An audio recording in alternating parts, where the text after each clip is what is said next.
Hi, good afternoon, everyone. My name is Hui Hui, and I'm from Sunway IGSC, a research center at Sunway University.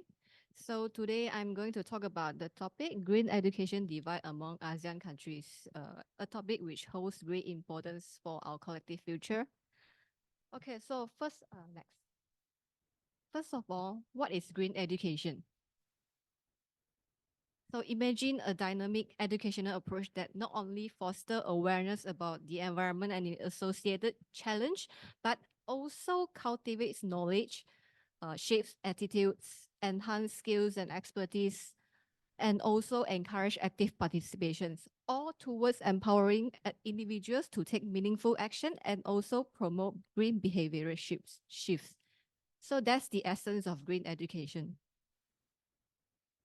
But despite the importance of green education, disparities in green education still exist across the ASEAN countries, mainly caused by the varying levels of socio-economic developments, national priorities, and also capacities.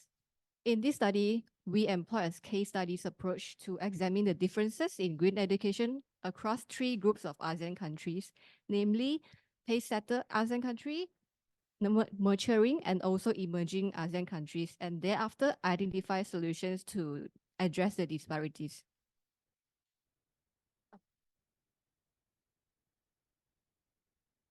Okay, now let's take a closer look at the only pace-setter ASEAN countries, Singapore. With its comprehensive green education system aligned with the Singapore Green Plan 2030, Singapore has set the bar high for environmental stewardship. Noteworthy programs such as the Eco Stewardship Program helps promote green education initiatives through the 4 Cs: curricular integration, campus initiative, cultural transformation, and also community engagement.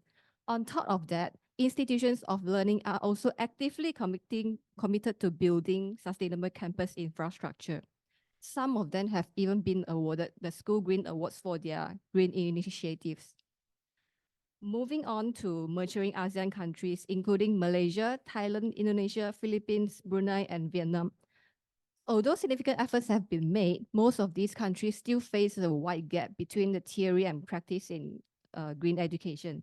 Because while much has been discussed, real action do not materialize. This is mainly due to a lack of well-trained teachers, a shortage of standalone green education course in school syllabus, financial constraint, and also infrastructure deficiencies. All of these combine to hinder the progress in green education within these countries. Now let's turn our attention to emerging ASEAN countries, including Cambodia, Laos, Myanmar, and Timor-Leste.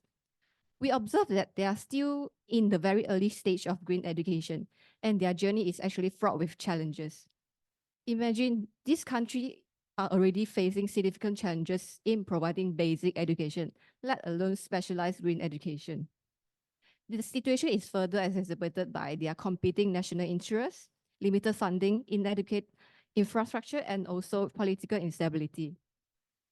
However, despite these challenges, local and international NGOs are actually playing a very active role in promoting and also supporting the green education development within maturing and emerging ASEAN countries. So to address the green education divide across ASEAN countries, we use the holistic ecosystem framework guided by AI enablers to reflect on solutions. First, we have institution. There is a need to instill green values within the belief system of major institutions. Next, partnership among ASEAN countries is also important for a shared vision and agenda for advancing green education within the region. A robust integrity system is also needed for precise allocation and distribution of funding for green education. Next, having high quality infrastructure is also important to ensure students have the first-hand green engagement through immersive learning experiences. In terms of infrastructure, there is also a need to establish a knowledge sharing platform to ensure that best practices related to green education are shared across the ASEAN region. Intellectual capital is about training the trainers who serve as the first line of support in promoting green education to pick up regional and also global best practices regarding green education. And lastly, ASEAN countries should actively leverage international partnerships, such as involving international NGO in promoting green education so that they can leverage their green expertise and resources to develop green education. So one of the key messages derived from this study is that education drives behavior, and it must be for all the individuals, not just limited to school. Second, a system approach is also important to ensure that all parts of the jigsaw come together to achieve net zero goals. And lastly, regional and global collaboration are key to successful green education development. Thank you.